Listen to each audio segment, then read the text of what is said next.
Now look at Part 1. Part 1. Well, I'm looking for a reasonably priced holiday.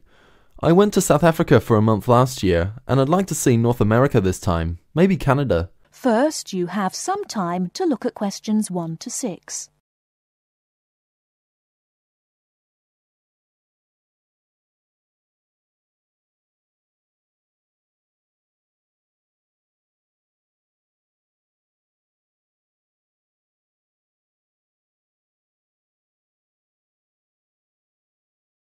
Listen carefully and answer questions 1 to 6. Hello, welcome to the travel depot. How can I help you? Well, I'm looking for a reasonably priced holiday. I went to South Africa for a month last year, and I'd like to see North America this time, maybe Canada. But I'm also interested in Europe if the prices to Canada are too expensive. I'm on quite a tight budget, you see. Well, you could go to Europe, but I'll get some prices for Canada first. I've been to Vancouver. It's lovely at this time of year. And we have some special offers on at the moment. Okay, well, I have some relatives over in Vancouver, so that would be good. I can always travel around Europe next year. Besides, it may be a bit too hot for me at this time. Right, let's have a look at some prices then. When would you like to go? Sometime at the end of next month if possible, but I'm quite flexible any time between the 24th and the 31st. I'd like to go for 3 weeks. Well, there's lots of availability for those dates. Now, if you're concerned about the cost, it's cheaper if you don't mind not flying direct. Sorry, what do you mean? Well, if you don't mind changing planes, then it's cheaper. Oh, well, I don't mind changing planes. In that case, the cheapest flight I have leaves on the 25th and changes in New York. It's only a short stop. You'll be in the airport for 2.5 hours. How does that sound? Sounds good, but what's the price? That's £412 for a return flight, but that doesn't include airport tax. Would you like to arrange any accommodation? No, I have a cousin I can stay with. All I need is a flight, so I think I'll take that one. Right, I'll just check availability for your return.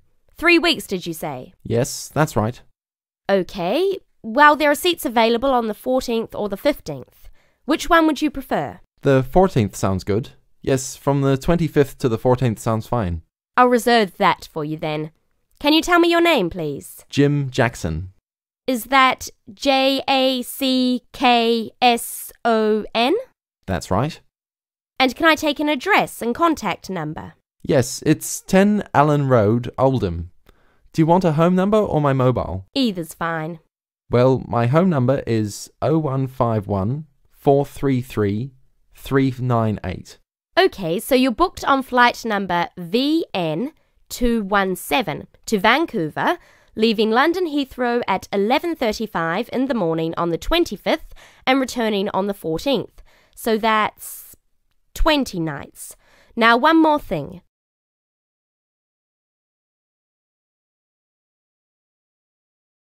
Before you hear the rest of the conversation, you have some time to look at questions 7 to 10.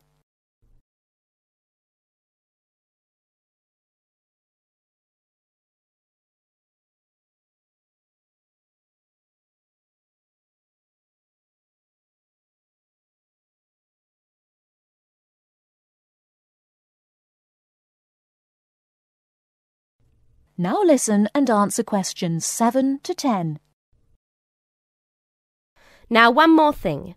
Do you have any travel insurance? We recommend all our clients take out some kind of cover, even though most people don't end up needing it. Most people have it just for peace of mind. Well, what type of cover do you have? There are 2 choices, the Gold Star and the Silver Star. Our most comprehensive cover is the Gold Star, which will cost £21 for the period you are away. It's a good policy because it covers almost all eventualities, even extreme sports such as snowboarding and skydiving. What about the Silver Star? That's £18, but it doesn't cover you for any dangerous sports. Well, for £3, I think I'll take the first one. The gold cover, please. Right, and is there anything else I can help you with? Well, do you have any information about what to do in Vancouver? Yes, I'm sure there's something on the computer that can help. Yes. There's a Shakespeare play at the theatre, but at $54 it's quite expensive. That starts at 8 p.m. The City Museum is really popular too, if you like that kind of thing. They have a special exhibition of Japanese armour next month. Entrance is free and the museum is open from 9 to 4:30, Monday to Saturday.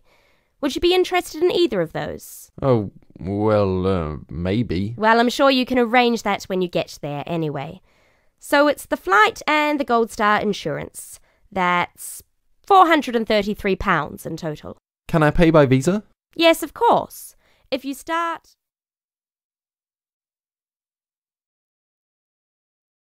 That is the end of part 1. You now have half a minute to check your answers.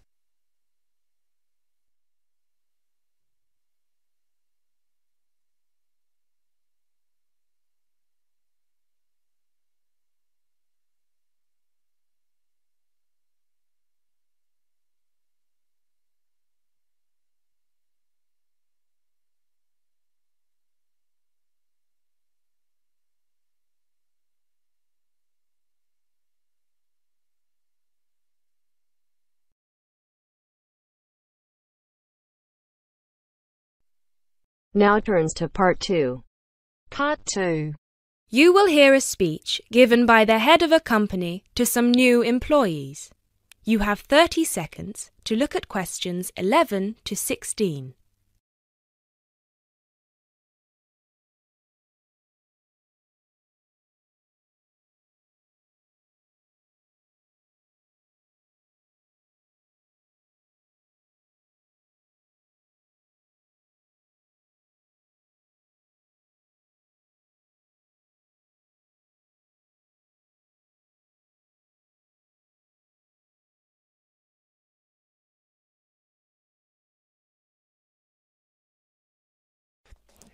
First of all, a warm welcome to Barker's Country Safaris. We're delighted to have you all on board for this season. I know you've all been told a bit about the company when you had your job interview, but I thought it would be worth telling you a bit more about ourselves. Barker's was set up 10 years ago by myself, John, and my then girlfriend and now wife, Nancy. We started it initially just as a hobby. We felt that there was a good opportunity to share our love of the countryside in this part of the world with the many visitors who come here. As you know, most people come for the beaches in the summer, but there is so much more to the region, and this is what we wanted to exploit. Nancy and I were born near here, and as teenagers we went climbing, kayaking, whitewater rafting, potholing, and just straightforward walking. This district is in our blood, and we love it. While we were still at university, we started taking small groups of visitors out into the national park in Nancy's brother's old Land Rover. We'd drive them around the back lanes and into the forest. We'd also organise rock climbing tours for friends of friends. Then, each year, without us having to advertise, people came back to us to ask for more excursions and trips. So, 5 years ago, we gave up our other jobs to focus full-time on Barker's Country Safaris. Now, 2 years after that, we set up the activity tour part of the business, and 1 year ago, we expanded into organising activities for school groups during term time. Obviously, this was a massive challenge with all the health and safety requirements, but it's proving a great success.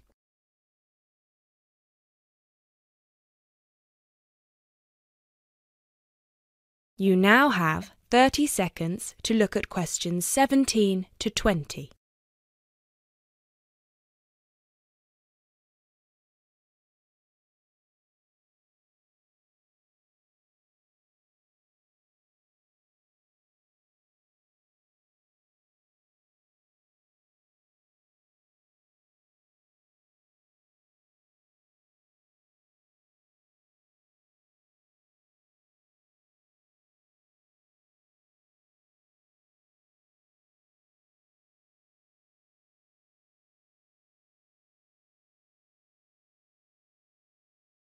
You now have 30 seconds to look at questions 17 to 20.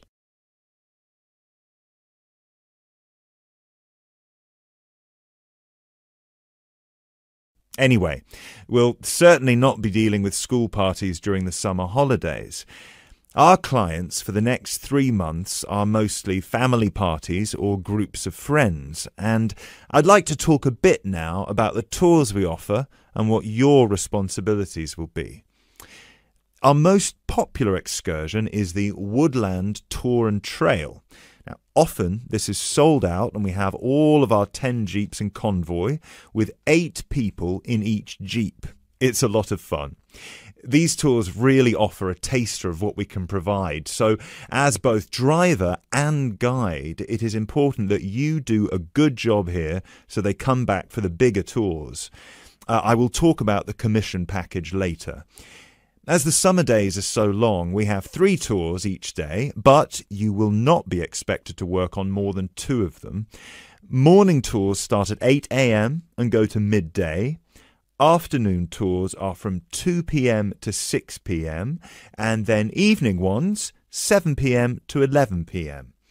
All the tours follow the same route and you should have made yourselves familiar with all the key information. This was provided to you in the information pack you were sent when you accepted the job offer. This is important, so if you haven't had time yet, please do so now. Our second most popular tour is the Family Exclusive. Now, this tour is for the whole day and for only one group. Usually it is just one jeep, but sometimes there are 2 if the party is large. These tours go from 10 a.m. till 5 p.m. and include lunch at the Brown Bear in Lower Middleton. We have a number of different routes for these tours as we don't want our premium clients being made to feel that they are part of a large package deal. You will be told which route to take with your weekly schedule. Now, I'd like to move on to these specialty tour packages. These are the ones that we are keen to book people on once they've done the Woodland Tour and Trail trip.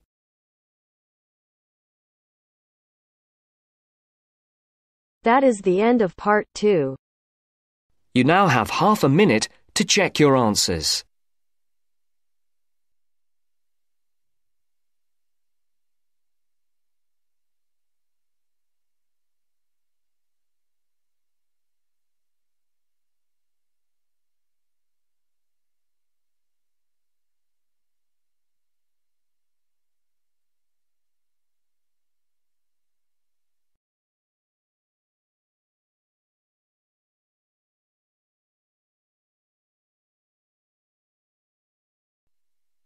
Now turns to part 3. Part 3. You will hear an interview with a wildlife specialist called Alison Sharp talking about bears. In the first part of the discussion, they are talking about the history of the bear.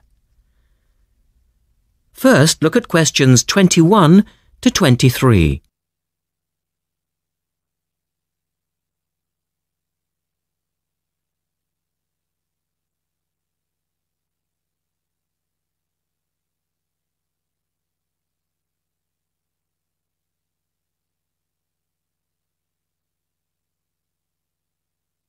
Now listen to the first part of the interview and answer questions 21 to 23.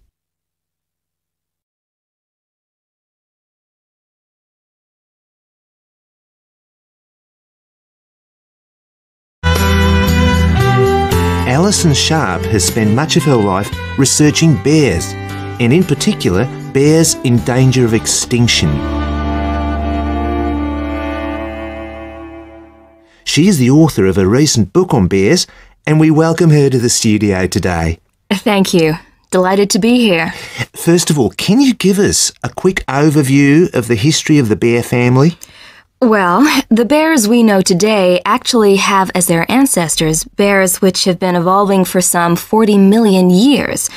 We have fossils of the earliest true bear, and it's important to emphasize this because some creatures are called bears but are not. Such as koalas, for instance. Yes, exactly.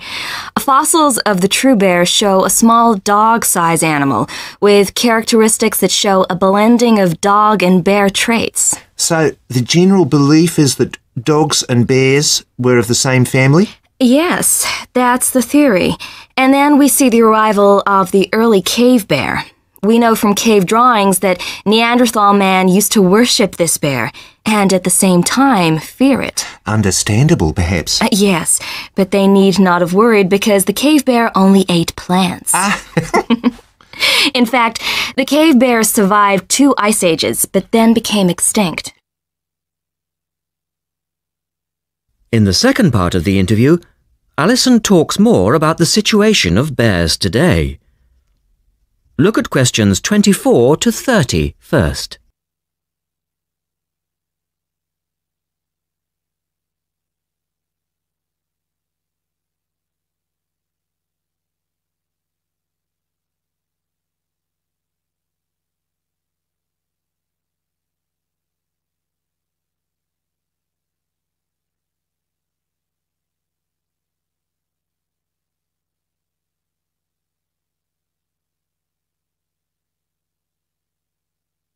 Listen carefully and answer questions 24 to 30.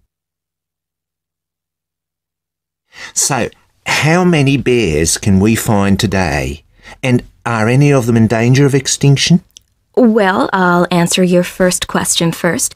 There are 8 species of bear in all, among them the American black bear and the brown bear, from which evolved the newest species of bear, the polar bear. So, how old is the polar bear? Oh, he's a relative newcomer, just 20,000 years old. And could you tell us a little about them? Which is the largest bear, for instance? Well, the largest bear existing today is either the polar bear or the brown bear. Right. Don't we know? Well, it depends which criteria you use. The polar bear is the heaviest. The male weighs up to 1,500 pounds, but his narrow body actually makes him look smaller than the much more robust brown bear. So the brown bear appears the biggest? Yes. And the smallest? Well, the sun bear is the smallest of the 8 species. They only weigh between 60 and 145 pounds. That makes him a comparative junior. Yes. And then next we have the so-called giant panda. But that's a small bear too, comparatively speaking. And are all bears meat eaters? No, not at all. In fact, the giant panda is almost entirely herbivorous, living on a diet of 30 types of bamboo. Oh, yes, of course. Pandas are famous for that. And another interesting bear is the sloth bear, which eats insects, particularly termites. He can turn his mouth into a tube and suck the insects out of their nests. So, going back to my second question, are bears really in danger of extinction? Yes, indeed, they are. The sun bear in particular, as they've been hunted almost out of existence. And the habitat of the panda is also being reduced on a daily basis. Can anything be done to reduce the threat to these endangered species? I know, for instance, that it's very hard to breed bears in captivity. Yes. Well, I think that by raising people's awareness generally, we can reduce conflict between humans and animals, to stop the slaughter in parts of the world where bears are still hunted, supposedly in self-defense or to protect livestock, but often quite unnecessarily. And we can also encourage governments to preserve the natural environment of the bear, rather than allow the areas where they live to be systematically destroyed in the name of progress. Yes, of course. And in addition to these global efforts, all profits from the sale of my book will go toward the United Nations Bear Protection Program. That's wonderful. And with the news coming up, thank you for your time, Alison, and best of luck with the book. Thank you very much.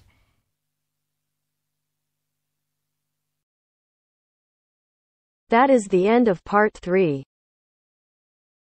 You now have half a minute to check your answers.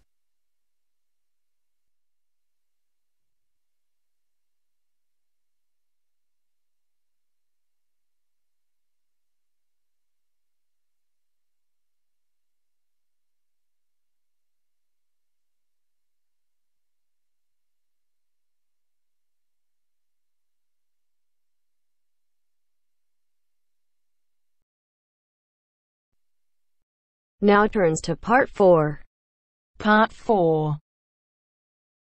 Well, it's the beginning of the digital age. And technology is all set to completely revolutionise the way we watch TV, videos and DVDs and play computer games at home. First, you have some time to look at questions 31 to 40.